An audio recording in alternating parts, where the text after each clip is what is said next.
চট্টগ্রামের সীতাকুণ্ডে সন্ত্রাসীদের অভয়ারণ্য হিসাবে পরিচিত জঙ্গল সলিমপুর ঘিরে সরকার বিভিন্ন উন্নয়নমূলক পরিকল্পনা হাতে নিয়েছে। আইনশৃঙ্খলা পরিস্থিতির উল্লেখযোগ্য উন্নতির পর সেখানে একটি আধুনিক কারাগারের পাশাপাশি দুটি পুলিশ একাডেমি নির্মাণ করা হবে।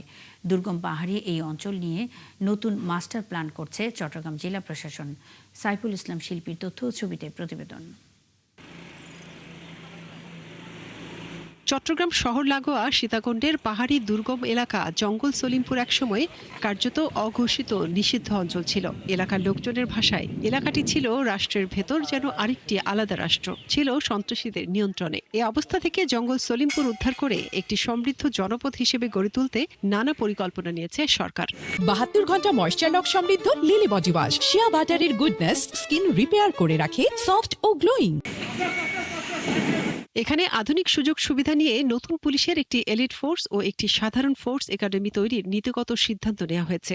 ওখানে এই পুলিশ একাডেমি ছাড়াও পুলিশের বিভিন্ন বিশেষায়িত সংস্থা এবং অন্যান্য কিছু সরকারি সংস্থারও ট্রেনিং সেন্টার, ট্রেনিং স্কুল এবং বিভিন্ন স্থাপনা হওয়ার পরিকল্পনা আছে বলে আমি জানি।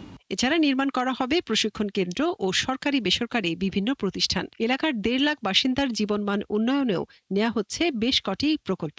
এসব প্রকল্প অনুমোদনের জন্য পাঠানো হয়েছে মন্ত্রণালয়ে। মূলত এই রাস্তা এবং এই দুটি পার্মানেন্ট ক্যাম্প স্থাপন করার পর তারপরে আমাদের ডেভেলপমেন্ট কাজগুলো, আমাদের যে বিভিন্ন দপ্তর, বিভিন্ন সংস্থা, বিশেষ করে জেলখানা, অন্যান্য ডিপার্টমেন্ট, বাংলাদেশ সেনাবাহিনী, র্যাব এবং পুলিশ বাহিনী, তাদের যে ডিমান্ড আছে তাদেরও বিভিন্ন ওখানে তাদের একটা স্থাপনার ডিমান্ড আছে, যে বিষয়গুলো আছে পরিসংখ্যান ডিপার্টমেন্ট, সেগুলো নিয়ে আমরা কাজ করব। জেলা পুলিশের কর্মকর্তারা জানান, জঙ্গল সলিমপুরকে সন্ত্রাসী মুক্ত করতে প্রশাসন প্রয়োজনীয় পদক্ষেপ নেবে।